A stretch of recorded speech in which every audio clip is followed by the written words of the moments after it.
আসসালামু আলাইকুম ওয়া রাহমাতুল্লাহ। আনসারী পিজির সম্মানিত দর্শক শ্রোতাবৃন্দ, আশা করি আপনারা সকলেই অনেক ভালো আছেন। আজকে আমাদের আলোচনার বিষয় যে কারণে অঝরে কাঁদতেন নারী সাহাবীরা, সে বিষয়টি নিয়ে আজকে আপনাদের সামনে আলোচনা করব ইনশাআল্লাহ।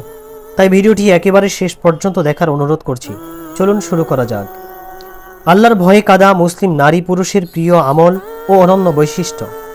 কারণ মুমিনের চোখের পানি আল্লাহর কাছে অতি প্রিয়। তাই তো প্রকৃত মুমিনরা সর্বদা আল্লাহর ভয়ে কাঁদার চেষ্টা করেন। হাদিস শরীফে এসেছে, দুটি ফোঁটা চোখের পানি ও দুটি চিহ্নের চেয়ে বেশি প্রিয় আল্লাহ তাআলার কাছে আর কিছু নেই। হাদিসটি তিরমিজি শরীফের 1669 নম্বর হাদিস। অন্য বর্ণনায় রাসূলুল্লাহ সাল্লাল্লাহু আলাইহি সাল্লাম মুমিনকে কান্নার বৈশিষ্ট্য ধারণ করতে নির্দেশ করে বলেন, তোমরা কান্নাকাটি করো, যদি কাঁদতে না পারো তবে কান্নার ভান ধরো বা কাঁদার চেষ্টা করো। এটি নাসাই শরীফের 4196 নম্বর হাদিস। আল্লাহর ভয়ে মুমিনের কান্না এতই প্রিয় আমল যে এ প্রসঙ্গে রাসূলুল্লাহ সাল্লাল্লাহু আলাইহি সাল্লাম বলেছেন, 7 শ্রেণীর মানুষকে আল্লাহ কিয়ামতের দিন তার আরশের নিচে ছায়া দেবেন, যেদিন তার ছায়া ছাড়া আর কোনো ছায়া থাকবে না। তাদের এক শ্রেণী যারা নির্জনে আল্লাহকে স্মরণ করে এবং তার চোখ দুটি অশ্রুসিক্ত হয়। এটি বুখারী শরীফের 6806 নম্বর হাদিস। কয়েকজন অনুসারী মহিয়সী মুসলিম নারীর আল্লাহর ভয়ে কাঁদার বিবরণ আপনাদের সামনে তুলে ধরছি। আম্মাজান আয়েশা রাদিয়াল্লাহু তাআলা আনহার কান্না। একবার জাহান্নামের কথা স্মরণ করে আয়েশা রাদিয়াল্লাহু তাআলা আনহা কাঁদতে লাগলেন। রাসূলুল্লাহ সাল্লাল্লাহু আলাইহি সাল্লাম বলেন, কে তোমাকে কাঁদালো? আয়েশা রাদিয়াল্লাহু তাআলা আনহা বলেন, আমি জাহান্নামের ভয়ে কাঁদছি।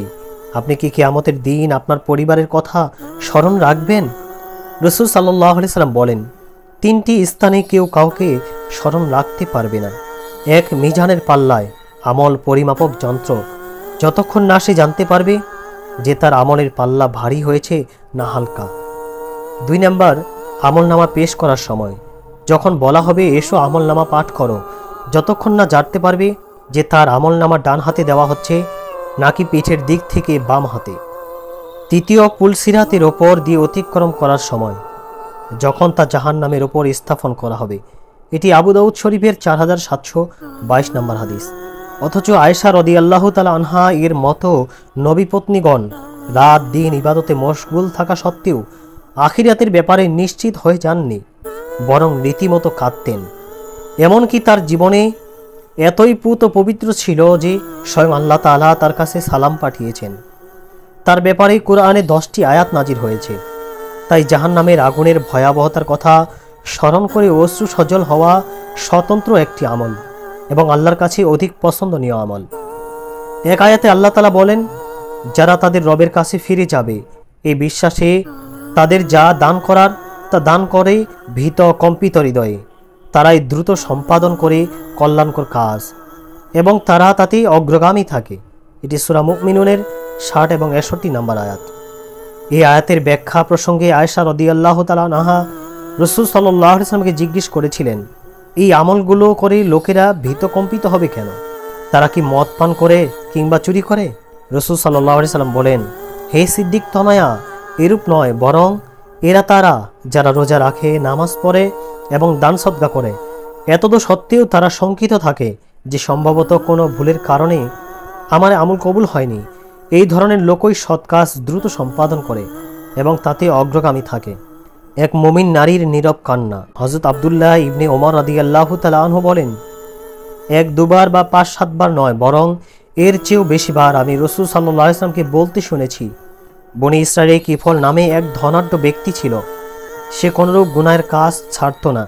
একবার এক মহিলা অভাবে পড়ে তার কাছে এলো। সে বেবিচারের শর্তে তাকে 60 দিনার স্বর্ণ মুদ্রা দিতে সম্মত হলো। নিরুপায় হয়ে মহিলাটিও রাজি হলো। কিফল যখন নির্জনে ওই মহিলার সঙ্গে তার শর্ত পূরণে উদ্যত হলো, তখন মহিলাটি আল্লাহর ভয়ে প্রকম্পিত হয়ে কেঁদে ফেলল। কিফল বলল, তুমি কাঁদছ কেন? তোমাকে কি আমি জবরদস্তি করছি? মহিলা বলল, না, তবে এই গুনাহের কাজ আমি কখনো করিনি। আজ শুধু অভাবের তাড়নায় এতে বাধ্য হয়েছি। লোকটি বলল, অভাবের তাড়নায় পড়ে এসেছ, অথচ কখনো তা করনি? যাও, তোমাকে ছেড়ে দিলাম, দিনারগুলোও তোমার। সে আরো বলল, আল্লাহর কসম, ভবিষ্যতে আমি কখনো আল্লাহর অবাধ্যতা করব না। সে রাতেই কিফল মারা যায়। দেখা যায় তার ঘরের দরজায় লেখা, আল্লাহ তাআলা কিফলকে ক্ষমা করে দিয়েছেন।